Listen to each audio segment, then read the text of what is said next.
বলছি, পুষ্পা 2 দেখতে গেছিলাম বুঝলে। সিনেমাটা দেখে এত খুশি হয়েছি, তার থেকেও বেশি দুঃখ পাইছি। আরে আলু অর্জুন ওখানে ওর বউয়ের জন্য সিএম বদলে দিল, সিএম, শুধুমাত্র নাকি একটা ছবির জন্য। আর আমার বর যদি একটা জামা পরে নেয়, যদি বলি ভালো লাগছে না চেঞ্জ করো, তো বলবে পরে নিয়েছি তো পরেই নিয়েছি, চেঞ্জ টেঞ্জ কিছু করতে পারবো না, এইটা পরেই আমি যাব। তারপর দেখো, আলু অর্জুন সারা দুনিয়ার সামনে গুন্ডা, কিন্তু বউয়ের সামনে একদম মনের মতো। কিন্তু আমার বর ঠিক তার উল্টো, সারা দুনিয়ার কাছে মোমের মতো।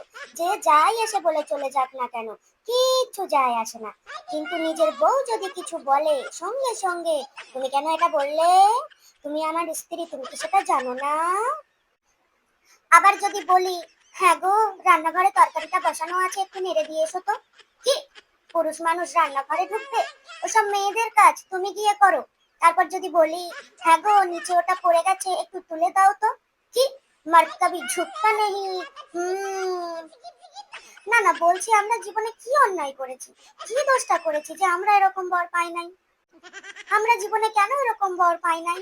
আর এই বরগুলোকেও বলি, একটু দেখেও তো শিখতে পারে। কিন্তু বললেই বলবে ওটা তো সিনেমা, সিনেমাতে ওরকম অনেক কিছু হয়, কি বলবে বলো?